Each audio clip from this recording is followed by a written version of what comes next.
사실 우리나라에서 다시는 보지 않았으면 했던 숫자였습니다. 하루 583명. 지난 3월 대구 신천지 교회발 확진자가 터져나왔던 이후 첫 500명대입니다. 특히 이번 대유행이 더 걱정되는 건 수도권을 중심으로 전국적인 확산세를 보이고 있다는 겁니다. 여기에 매일 10만 명씩 확진자가 추가되는 미국의 상황도 여전히 심각합니다. 이렇게 국내외 상황이 동시에 나빠지면 그나마 회복되던 수출과 내수 모두 큰 타격을 입을 수밖에 없습니다. 오늘 이슈 분석에서는 미국과 우리나라의 코로나19 상황과 연계한 경제 충격의 크기를 가늠해 보겠습니다. 서지용 상명대학교 경영학부 교수 나왔습니다. 교수님 안녕하십니까? 예, 안녕하세요. 네, 일단 미국 상황을 좀 보겠습니다. 지금 바이든 대통령 당선인이 연설을 통해서 집에 좀 머물러 달라 이런 식으로 이야기를 했음에도 불구하고 이 미국인들이 성급한 일반화일 수도 있겠습니다만 잘 통제가 안 되는 것 같아요. 공항이 굉장히 붐볐다고 하더라고요. 추수감사절에 많이 이동을 한 모양인데 이것 때문에 침체됐던 항공사 경영 상황이 나아졌다 이런 소식이 들릴 정도로 미국인들이 참 많이 이동을 한 것 같아 상황 좀 어떻게 보셨습니까? 예, 11월 26일 미국 현지 시간으로 추수감사절이고요. 11월 20일부터 아마 그 대이동이 있었던 것 같습니다. 예. 그래서 20일부터 해가지고 한 최근 일주일 동안에 한 100만 명 이상이 이제 이동을 했다고 그래요. 그러다 보니까 지금 말씀하신 대로 항공편이 이제 일평균 보통 한 3,500편 정도 운영이 됐었는데 한 15% 이제 개선이 돼가지고 한 4,000편 정도가 이제 운영이 된다고 합니다. 그러니까 예. 항공사 입장에서는 지금 코로나19 때문에 어려운 상황에서는 실적 개선 효과가 있을 것 같아요. 그렇지만 이제 미국 상황으로 보면 상당히 심각한 것 같습니다. 예. 일일 확진자 수가 17만 명씩 나오고 있는 상황에서 지금 이제 누적 확진자 수도 한 1,200만 명 된다고 그러거든요. 예. 그런 상황에서 지금 그 추수감사절 대비해가지고 이렇게 많은 이동이 있고 100만 명 정도가 이제 항공기를 이용한다고 하니 상당히 이제 확진세가 더 심화되지 않을까 우려되는 목소리가 여러 도처에서 나오고 있습니다. 알겠습니다. 자, 그리고 미국이 우리나라와 좀 경제적으로 비슷한 모습을 보인다라고 느낌을 받았던 부분이 어디 있냐면 고용 부분인데요. 우리나라도 수출이나 소비 심리나 이런 부분에 대해서는 꽤나 최근 들어서 괜찮은 회복세를 보여주고 있습니다만 이게 물론 3차 대유행 이전의 자료이기는 합니다만 그렇게 꽤나 괜찮아지고 있는데 고용은 유독 우리나라가 회복이 잘 안 됐거든요.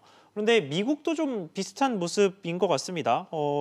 계속 실업자 추이가 안 좋게 나오고 있는데 이렇게 실업이 안 좋으면 고용이 안 좋으면 정부의 지원이 좀 필요할 텐데 의회에서 합의가 잘 안 되고 있죠. 그렇습니다. 지금 미국 트럼프 행정부 재무부 이제 입장은 사실 최근에 이제 그 연준이 지원하는 긴급 고용 지원금, 그다음에 그 긴급 실업 급여, 그다음에 이제 대출 제도 네. 이런 것들이 연말까지 이제 종료하겠다고 이렇게 얘기를 하고 있어요. 그러니까 실행을 안 하겠다고 얘기하고 있습니다. 그러니까 네. 어떻게 보면 이제 바이든 행정부가 출범하기 이전에 미국 트럼프 행정부의 재무부 입장에서는 지금 고용 시장이 이제 안 좋아지는 거에 대해서 수소방관하는 모습을 보이고 있거든요. 안타까운 모습이긴 한데 최근에 미국의 이제 주간 실업수당 청구 건수가 한 78만 명 정도가 된다고 그래요. 예. 이 수치는 지난 3월달 정점을 찍을 때 한 700만 명 정도 된 거에 비해서는 되게 줄어든 것 같이 보이지만 그 어떤 그 코로나19 위기 이전보다는 한 4배의 수치가 높은 수준이거든요. 예. 그런 거 보게 되면 이런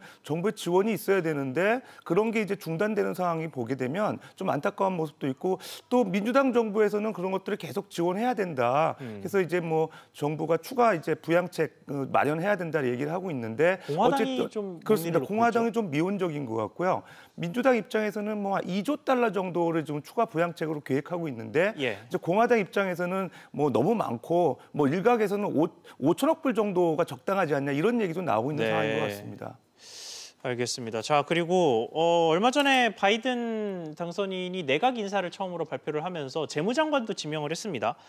제니디 옐런 전 연준 의장이 낙점이 됐는데 사실 재무장관으로 취임을 하게 되더라도 숙제가 참 많을 것 같아요. 앞서 말씀드린 그 정부 지원 관련된 부분에서도 아마 숙제가 좀 있을 것 같은데 코로나19 상황 속에서 옐런 전 의장이죠. 옐런 이제 신임 재무장관이 보여야 할 행보를 짚어본다면 어떻습니까?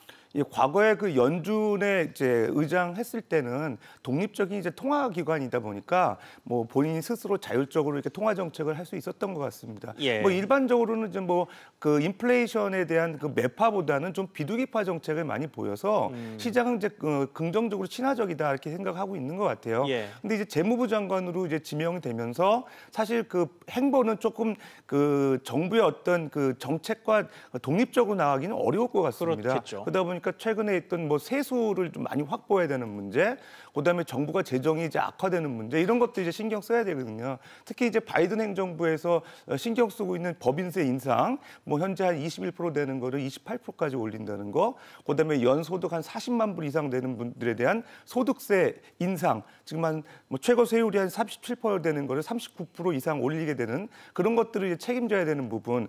그다음에 이제 최근에 이제 GDP 대비 국가 채무 비율이 이제 작년에 한 79%였던 게 이제 98%까지 올해 올랐고 예. 내년에 이제 100% 넘어간다 그래요. 근데 향후에 이제 금리 인상 될 경우에는 그 정부의 어떤 그 이자 지급 부담, 그다음에 그런 부채에 대한 부실 우려가 있기 때문에 이런 산적한 과제를 어떻게 이제 해결해야 되느냐 이런 것들도 이제 자넷 옐런 신임 그 재무부 장관 앞에 놓여진 이제 과제가 아닌가 이렇게 생각이 됩니다.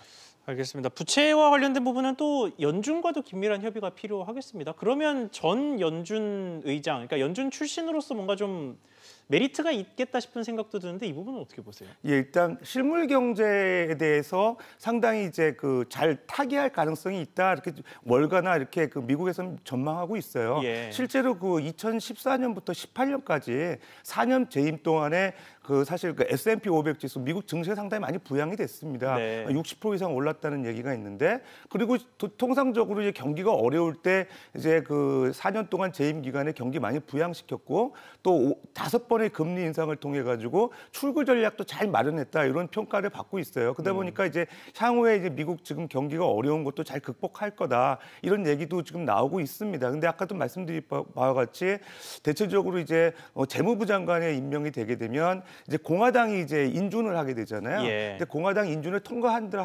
하더라도 지금 아까 말씀드렸다시피 이제 공화당 정부에서는 이제 부양 정책에 대해서 좀 소극적이고 재원 확보하는데 좀 많이 이제 제한을 걸 가능성이 있기 때문에 자넷 옐런 그 신임 재무부 장관이 어떻게 이런 문제를 타개해야 될지. 통상적으로 상당히 이제 그 중상층에도 긍정적이고 월가에도 이제 시장 친화적이라고 평가는 받지만 또 연준 의장으로서의 하는 역할과 재무부 장관의 역할이 좀 틀리기 때문에 예. 조금 이제 우려 반, 기대 반 섞인 전망들이 많이 나오는 것 같습니다. 알겠습니다. 뭐 옐런 전 의장의 능력이야 뭐 내년이나 돼서야 이제 뚜껑이 열릴 것 같으니까 좀 기다려봐야 될 것 같고요. 자, 이번에는 국내로 시선을 좀 돌려보겠습니다. 500명대 코로나19 확진자가 나왔어요. 참 정말 다시 보기 싫은 숫자였는데 또 3차 대유행이 시작이 됐다라는 분석이 나오고 있는데 이런 가운데 어제 한국은행에서 올해 마지막 본회의, 금통위 본회의를 열었습니다. 기준금리는 예상대로 동결이 됐는데 유동성 이야기를 좀 해보겠습니다. 유동성과 관련해서 한은이 앞으로 쓸 카드가 더 없기 때문에 지금 뭐 추가적인 대책이 나오지 않는 걸까요? 아니면 유동성 관련 카드를 쓸 필요가 없는 경제 상황이 됐다고 판단했기 때문에 좀 가만히 있는 걸까요? 한은이 좀 계속 가만히 있는다는 인상을 지울 수가 없습니다. 그렇습니다. 지난 3월 달에 이제 소위 말해서 빅컷, 금리가 이제 상당히 그 0.5%포인트나 이제 낮췄죠. 1.25%였던 거를 0.75%로 0.5%포인트 낮췄고, 그 다음에 이제 5월 들어서도 0.25%포인트 낮춰가지고 지금 현재 수준인 이제 0.5%가 지금 유지가 되고 있거든요. 예. 그 이후로 최근까지 5개월 동안 아무런 대책이 없었어요. 물론 이제 미국이 빠른 시간 내에 이제 제로 금리가 들어가면서 미국하고 금리 차가 이제 0.5%포인트 유지되는 상황이 지속이 되고 또 한국은행 입장에서는 금융시장이 대체적으로 좀 안정세에 접어들고 있다. 이런 이제 명목적인 얘기를 하고 있어요. 예. 그럼에도 불구하고 이제 유동성 문제에 대해서는 뭐 특별히 이제 걱정할 조정을 안 하는 것 같습니다. 그런데 향후에 이제 우리나라 이제 그 정부 재정 확충 차원에서 국채가 많이 발행되고 그럴 경우에는 이제 금리가 이제 올라갈 가능성이 있거든요. 예. 그때 대비해서 소위 말해서 이제 좀 시장에서의 어떤 그 회사채 매입이라든가 이런 계획은 내부적으로 세워놓은 것 같은데 별도의 어떤 그 시장 안정책은 이제 나오지 않고 있는 것 같습니다. 예. 그러다 보니까 좀 한국은행이 너무 이제 그 지금 엄중한 그 경제 위기 상황에서 좀 대책이 없는 거 아니냐 이제 비판의 목소리가 있는 것 같은데 당분간 또 이제 금리 동결은 또 유지될 전망이에요. 예. 지금 어쨌든 금리가 인하될 개연성은 별로 없어 보입니다. 왜냐하면 지금 부동산 가격도 지금 많이 오르고 있기 때문에 금리를 더 내리기 어려운 상황이고요. 그렇다고 해서 일각에서는 또 뭐 금리 더 올려야 되는 거 아니냐 이런 분들도 있어요. 네, 부동산 반대로 문제 유동성이 너무 많다 많이 얘기하는 분이 있는데 또 사실 그게 이제 금리가 인상이 되면은 워낙 강세가 이제 유발이 되면서 이제 원달러 환율이 낮아지는 부담도 있거든요. 지금 예. 그전에도 원달러 환율이 너무 낮아서 수출에 이제 제한이 되지 않냐 이런 우려가 있기 때문에 뭐 이런 양쪽의 어떤 기후를 좀 감안한다고 하면 당분간 동결 쪽으로 가지 않을까 이렇게 생각이 됩니다. 알겠습니다. 자, 그리고 사실 어제 금리 결정보다 조금 더 많이 주목을 받았던 게 성장률 전망치를 일제히 올렸어요. 올해 전망치도 0.2%포인트, 내년 전망치도 0.2%포인트씩 올렸는데 그러면서 일단 올해 성장률 전망치가 상향되는 이유로 수출 회복세를 언급을 했는데 최근 실제로 수출이 꽤 좋았죠. 예, 수출은 일단 관세청에서 발표하는 11월 1일부터 20일까지 자료를 보게 되면 전년 동기 대비 11% 개선이 됐습니다. 예. 주요 내용을 보게 되면 우리나라 주력 업종인 반도체가 전년 동기 대비 한 22% 개선이 됐고요. 네. 그다음에 승용차 같은 경우도 11%나 이제 수출이 많이 됐습니다. 그래서 식물 경기 중에서도 수출은 상당히 호조세다. 또 한국은행이 그런 거에 근거해서 내년 그 이제 전망치를 상향 조정했죠. 3%로 상향 조정했는데 당초 이제 올해 8월에는 2.8%로 이제 예상을 했었거든요. 근데 이제 올해 또 전망치도 이제 마이너스 1.3%였고 올해 지금 이제 전망한 수치는 마이너스 1.1%니까 0.2%포인트 정도 개선한 걸로 봤어요. 예. 그러니까 수출 측면에서 보게 되면 성장률은 이제 개선됐다고 보여지는데 민간 소비 입장에서는 또 그렇지 않거든요. 예. 지금 한국은행이 민간 소비는 오히려 8월 달에 마이너스 이제 3.9%에서 지금 마이너스 4.2%로 이제 하향 조정하고 있거든요. 예. 그런 측면에서 보면은 이제 성장률을 너무 좀 낙관하는 거 아니냐 그런 목소리도 나오고 있는 것 같습니다. 알겠습니다. 역시 뭐 민간 소비가 안 좋아지는 가장 대표적인 이유라고 하면은 코로나19의 3차 대유행이겠죠. 실제로 이주열 총재가 이게 변수다라고 언급을 하기도 했는데 코로나19 유행이 다시 시작되다 보니까 거리두기 단계도 빠르게 높아지고 있으면서 벌써부터 2.5단계 전국에 발령해야 하는 것 아니냐 이런 식의 이야기가 나오고 있거든요. 2.5단계가 만약에 시행이 된다면 경제 충격은 얼마나 될 거라고 보십니까? 특히 이제 연말 특수가 있거든요. 소상공인들이 비중이 우리나라가 높은데 대체적으로 연말에 소비가 많이 늘어나죠. 연말 특수가 있기 때문에. 그런데 이 어떻게 보면 좀 자영업 소상공인들의 영업 중단이 있다 보니까 민간 소비 쪽은 상당히 부정적 여파가 있을 것 같아요. 예. 한국은행도 그걸 감안해가지고 지금 8월 전망보다 지금 민간 소비 쪽을 이제 상당히 이제 하향 조정하고 있잖아요. 그런 측면에서 상당히 우려되는 목소리가 있기 때문에 결론적으로는 내년에 3% 이제 성장될 거다, 이제 V자 반등할 거다 이런 얘기가 있는데 만약에 1분기에 이제 민간 소비가 살아나지 않는다 그러면 성장률 전망에서 상당히 좀 하향 조정이 불가피할 것으로 보이고요. 예. 결론적으로 또 정부가 지금 그 4분기에 민간 소비 개선을 위한 특단의 조치가 좀 마련돼야 되지 않을까 생각이 됩니다. 뭐 결과적으로 3차 긴급재난지원금 고려도 나오고 있는데 예. 어쨌든 논의가 길어지기보다는 빨리 시행하는 것도 필요하지 않을까 조심스럽게 생각이 됩니다. 네,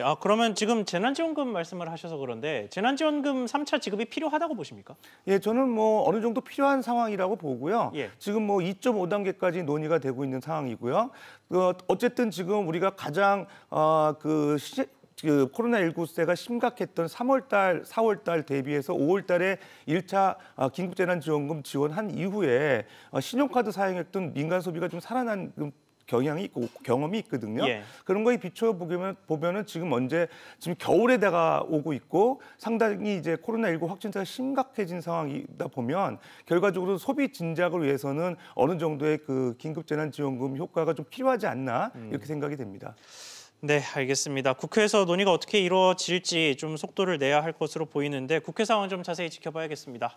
오늘 말씀 여기까지 듣겠습니다. 지금까지 서지용 상명대학교 경영학부 교수와 함께했습니다. 교수님, 오늘 말씀 감사합니다. 예, 감사합니다.